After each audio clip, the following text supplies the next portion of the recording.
Good morning, ladies and gentlemen. Thank you for coming this morning on a very profound and important day here at Queen's Park.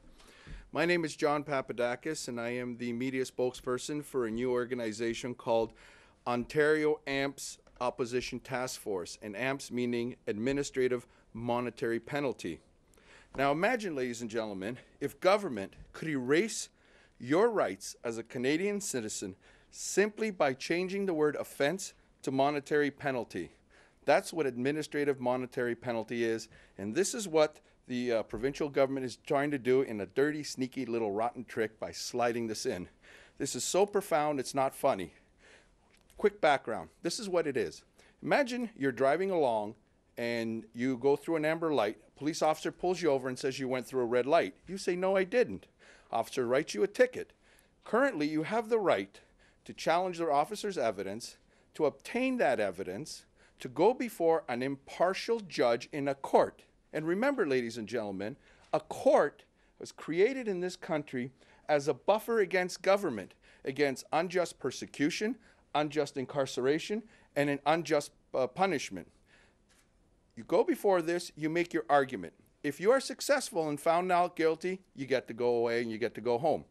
Administrative monetary penalty changes all of that. You are no longer innocent until proven guilty as guaranteed by the Charter of Rights and Freedoms. You are no longer have the right to an impartial tribunal. You no longer have access to any of that. What will happen is the government system will now be as you get charged by a police officer. You do not have the right to look at that evidence. You do not have the right to challenge that evidence. You will go before a municipal employee, which is clearly going to be biased. You will make your argument, not on your innocence or guilt. You will make your argument on how much penalty you're going to pay because you're already guilty. You will make that argument. They will say, okay, we're going to drop your fine down a little bit, and you say, I want to challenge it. You will go next door to another municipal employee hired by the city. You will make your argument again. They will say, well, you're still guilty because we said so. We're going to lower your fine, but you're still going to get the demerit points. You're still going to have a conviction registered against you, and look up, look way up, because that's where your insurance is going to go. Aside from the fact that this is an assault on our constitutional rights, and given the fact that 70 years ago in Holland, our soldiers, men and women, fought for these rights, it is an abomination that this is happening. People are saying to us, well, the government says that we need to streamline the traffic ticket situation. People, they don't have time to go to court. Well, you're talking about a government that couldn't manage a gas plant, couldn't manage e-health, couldn't manage helicopters, wasted billions of dollars, and now actually has the audacity to take our rights away from us so that they can raise a few dollars. This is wrong, ladies and gentlemen. This is so wrong on so many levels, it's not funny. I believe the provincial government has crossed the line on this. Now, the municipalities have been strangely silent on this because, ladies and gentlemen, the municipalities are going to be the benefactors of all of this. So what our new task force is going to be doing, and by the way, this task force consists of paralegals like myself, lawyers, community groups, businesses, auction groups, and it's growing by leaps and bounds, and I invite everybody to join. We have a plan. The Attorney General's office had a very, very short time for a public consultation, which means you had to do a written submission, send it into the government, and it disappears into some dark black hole. It was a very short time period, and today, April 28th, was the deadline. No public consultation, no information from any of the members of provincial parliament, no town hall meetings, nothing for something this profound. Makes you wonder what's really going on. So we are going to be fighting this as citizens of Ontario and people who demand to have our constitutional rights preserved. We are launching a campaign for public awareness, beginning with this. We will be going to every municipal council in Ontario that is possible to educate the community in that area and to confront the councillors and the mayors to say, are you aware of this? Do you know that this is happening? And what are you going to do about it? Are you going to support it? Now, I've had some confrontation from some of the members of Toronto Council that basically say, well, we support it because all, and I quote, ladies and gentlemen, most drivers are guilty anyway, and they just waste our tax dollars trying to get out of it.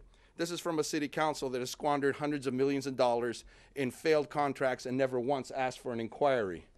Talk about hypocrisy. We will be doing this with the municipal governments, and at such time that if the provincial government decides that they're going to proceed with this abomination of our constitutional rights, we are prepared and are raising funds. And I ask people that believe in preserving your rights and freedoms as Canadian citizens to help us raise those funds, that we will issue either injunctions and or inevitably massive constitutional challenge.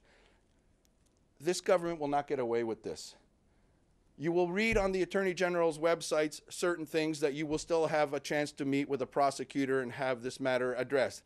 I believe that that's disingenuous. I think that there's a lot of doublespeak going on with the provincial government, and I think they need to come clean and tell the people of Ontario this absolutely shocking thing that they're trying to sneak through. Perhaps maybe if the provincial government managed their affairs a lot better, we wouldn't be into this. And another caveat, ladies and gentlemen, apparently there's going to be a number of courts that were going to be built to address this issue. I understand from sources that those contracts have now been canceled, and apparently tens of millions of dollars again have been lost through failed contracts. Government can do simple things like, how about reinstating night court? How about giving access to the community so that they can have a fair process? You make $2 billion a year off the tickets. It's not fair that this is happening. Now, ladies and gentlemen, I have a number of speakers here that I'd like to introduce. The first speaker is Mr. Randy Hiller, who is an MPP and is our sponsor. And I thank Mr. Hiller very much for assisting us in this. And I will just give the podium to Mr. Hiller. Thank you, John. Listen, I'm glad to sponsor this press conference today. I'll start by suggesting this. We have heard the Supreme Court Justice Beverly McLaughlin has spoken about the denial or lack of access to our justice system. She's raised this matter on many occasions, whether it's due to the price or accessibility or practical availability for many people to access our justice system. I think she's spot on. Many people in the legal community also believe that access to justice in this country has been on the decline. This proposal by the Ministry of the Attorney General doesn't put access to justice on the decline.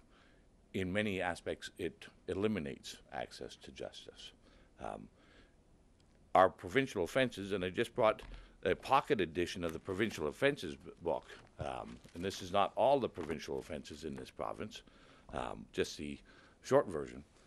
All those provincial offenses under this proposal may fall under the administrative monetary penalty provisions and not have access to the courts. Now, we know that this is in an effort to streamline an inefficient court system, but taking away one's ability to defend themselves, to seek disclosure of evidence, and to challenge an offense is not the way to streamline our justice or our legal system. And just for people's, I'll read off a few. This is not just speeding tickets. Under the Provincial Offences Act, we have the Highway Traffic Act as well, but the alcohol and gaming licenses, the Public Vehicles Act, the Public Transportation and Highway Improvement Act, Trespass to Property Act, on and on. We have many thousands of the Environmental Protection Act, the Ministry of Labor, the Workplace and Occupational Safety, all fall under provincial offenses and could be reclassified as administrative monetary penalties. And I'll just put this into context. It's one thing right now at the present time, the Part 1 provincial offenses, parking tickets, are dealt with in an administrative manner. Provincial offenses also have the ability to deprive people of their livelihood, their business licenses. It can have very profound and deep impacts on people. To address those matters in an online fashion and without the provisions of the rule of law that our courts provide would be a travesty. It would make Beverly McLaughlin head shake, I'm sure, that this province is even contemplating diminishing our access to the courts for so many people. With that, I'll turn it over and back to John. It is something that needs to be dealt with quickly, fairly. We need to deal with the inefficiencies in our court, but not by depriving people of our courts. Thank you. Thank you, Mr. Hiller. And Mr. Hiller was correct. We received word from the Ontario Trucking Association. I don't believe they were able to make it down, but you will be hearing from them. If AMPS, or Administrative Monetary Penalty, further known as AMPS, comes through to the province of Ontario, I have been understood that just through the Trucking Association alone, 10,000 jobs will be lost. The association and a lot of these trucking firms have made it clear that they will move to either Manitoba or Quebec. Jobs lost. There's a domino effect from this. Couriers, taxi drivers, delivery people. You have no right to challenge this. You will be found guilty, and the insurance companies will have a feeding frenzy. Now, the government says we won't let the insurance companies do that. Remember the 15% you were supposed to get reduction? Where is it? Insurance companies have a free rein in here, and this is just another situation where they've got a free rein at the trough, and there's nothing we can do about it if this goes through. Now, the next speaker I'd like to introduce is Sylvia Jones, who I believe is the critic for the Attorney General. Ms. Jones, would you please come up? And thank you very much for attending this. Thanks, John. Thank you. The discussion paper that the Attorney General has put out is under the guise of streamlining a provincial offences process. But to suggest that streamlining is more important than access to justice is a false argument. We can never be in a situation where the process of streamlining takes away people's right to access to justice. So I'm pleased that John has come forward today at Queen's Park, and as I say, the stealth discussion paper that actually is wrapping up today, I hope that the feedback and comments that have been received thus far and will ensure that the Attorney General backs down on this process, because access to justice is one of the critical tenets of our democracy, and we can't have that thrown out under the guise of streamlining. Thanks. Thank you, Ms. Jones. I want to mention something else. We're contacted by representatives of certain ethnic communities who are absolutely horrified by this. And as such, we're also now created a ethnic and community outreach committee. People that have come from South Korea and places like that, no, sorry, North Korea, and places like that where you have no access to justice, you have no impartiality, and you're already guilty. And I was told by some of these people, they said, my God, John, we came to Canada to escape things like that. We came to Canada not to be facing a kangaroo court and be told we're guilty and we're going to like it. We came here because of the impartiality, because of the fairness of the courts, because of the being presumed innocent until you are found guilty. It is so profound, it just boggles the mind. So we will be doing an outreach for our communities. The task force is growing by leaps and bounds. I don't think the government understands that it hit a profound nerve that goes to the basic fundamental principles of government, of freedoms of rights, and the fair and impartiality of being before your peers to be judged. Now, I'd like to introduce Mr. Jason Pierce. Jason Pierce is the founder of the AMPS Task Force, and it was Jason that started all of this and brought it all together. And Mr. Pierce, if you come up and say a couple of quick words. Thank you. Thank you, and good morning to everyone joining us today. My name is Jason Pierce, and I started the AMPS Task Force. That's an acronym for ATF in our Facebook. We can find us. I'll get right to the heart of the matter. Section 21.1, subsection 6 That's 21.1 subsection 6 of the proposed legislation says that you do not have the right to be heard. Again, as I said, as you can imagine, the right not to be heard. We are Canadian citizens. We have the right to be heard. This proposed legislation will stop us from having the right to be heard. Now, everybody would ask, what does that really mean? People stop me on the street and ask me that I know, some friends, family, and I'm not speaking as my vocation as a paralegal, I'm speaking for the people. The people, the public must be protected at all costs from this legislation. And that's what I'm here for. I'm here all about the public being hurt by this legislation. What does it actually all mean? It means higher convictions. Higher convictions means higher insurance costs, and higher convictions means that you'll have higher suspensions because you'll have more fines outstanding. Currently, in the state of California, you have 4.4 million people under suspension right now as we speak. So, what do we need to do? Let's talk about an alternative for the Liberal government so we can help them in their cause to save us from this legislation. I suggest to them, why don't you increase the fines by at least $50 across the board? That way everybody's happy. Increase it by $50. Make the courts better run. Currently, I've been going to court for some 38 years, and I must tell you that the courts have not been efficiently run from what I have seen.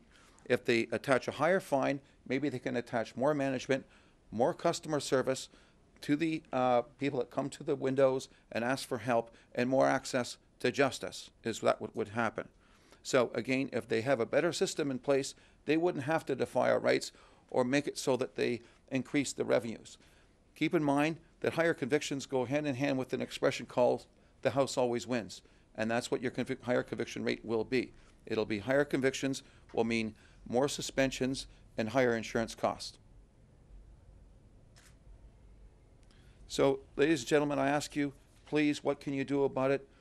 Please contact your local MPP. Talk to the guy that owns the corner store down the street from you.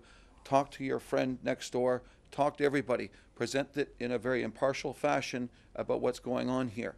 I have taken surveys down at Sherway Gardens and different areas throughout Toronto without letting anyone know my vocation or otherwise, and put it to them in an open forum so that people can have an open, unbiased opinion about what to expect. I have found about 90% of the public in my surveys have been totally against it. As soon as they hear we're losing our rights, it makes it sound like as if photo radar is back with a storm. We don't have to forget how the public in Ontario treated photo radar. It turned out an election issue around back when years ago. I anticipate that is what's going to happen again. I say history will be set again in the future with this system. Again, thank you very much for everyone having me today. I wish you well on this morning. Thank you. Thank you, Mr. Pierce. And as Mr. Pierce said, that it is just profoundly wrong what is happening. And once again, this government is, instead of addressing the cause, and the cause of this is mismanagement of a system, they're addressing the symptoms. That is wrong, and we will fight. We will be attending municipal councils. The next one will be the Toronto City Council, I believe, in the next couple of weeks. I understand that there's going to be some members of provincial parliament as well attending to make deputations. I encourage the people of Ontario to go before all of their municipal councils. If you need assistance, we will help. We're the Ontario AMPS, AMPS, Opposition Task Force. Well, we don't have a website yet. You can go to our Facebook page at ATF AMP Task Force. As well, the Ontario Paralegal Association website has information on AMPS, and between those two organizations and more coming, we are mobilizing. We will be going before I understand the government caucuses of Queen's Park. I understand there will be some presentations there. And ladies and gentlemen, if I may quote a character in a very well-known story, this proposal, this eradication of our rights shall not pass. We will fight it. We will fight to preserve our rights and freedoms, and it's not going to happen. I encourage everyone to speak to their elected representatives And stay tuned. This is not the end. This is just the beginning of this. I want to thank everybody for coming out, and I believe if there's any questions that we will address them at this time period. Do you feel you're gonna have in front of you not only the government but all the municipalities? Well, the municipalities are being strangely quiet about this because, and I apologize if we didn't mention this, but any funds raised through the new AMP system is going to go directly to the municipalities. I guess this is the government's idea of providing desperately needed funds to the municipalities. So instead of providing money that has been squandered through mismanagement and incompetence, they're now going to do something like this to squeeze the taxpayer either further. The municipalities will be confronted. We are going to demand what their position on this is. And if they support it, then they're going to have to deal with the people of Ontario, because people of Ontario are not going to tolerate this. There have given you positive sign that they could support you in municipalities? Have you seen that? Yes, I've had contact from a number of councillors from around Ontario, surprisingly, and they're horrified. They said, we had no idea this was coming. Now, like I said earlier, there's some Toronto councillors, which does not surprise me, that said, oh yeah, this is great, bring it on. So, you know, you're getting both sides of the spectrum. I don't think some of these councillors clearly understand what this entails. We're going to help educate them, and we're asking the people of Ontario to help educate them. Have you seen any project like this being done in other jurisdictions? Yes, I understand, and guys, if you can help me, Richmond Hill, and I think it's Brampton, has implemented in Part 2s, what's called Part 2s are called parking ticket issues.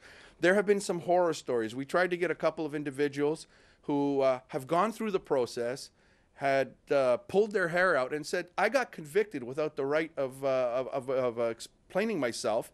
I got fined and there's nothing I can do about it. But don't forget, this is going to have a major domino effect in the economy.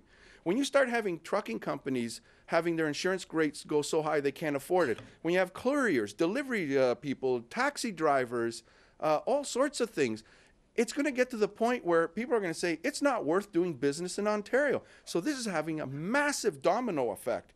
And why would any business from outside Ontario want to come here when they say, well, if we have a business that requires driving, why would we even think about coming to Ontario? So it's not just the rights which is so profound that we're losing, but the fact that this is going to be yet again a massive economic impact. I believe that the government's not telling the truth when they say they're going to be saving $250 million. It could be done easily. I believe that it's going to cost us several billion dollars. Remember, they haven't even told us how much those canceled contracts are costing us. Thank you. Anybody else? Oh, sorry,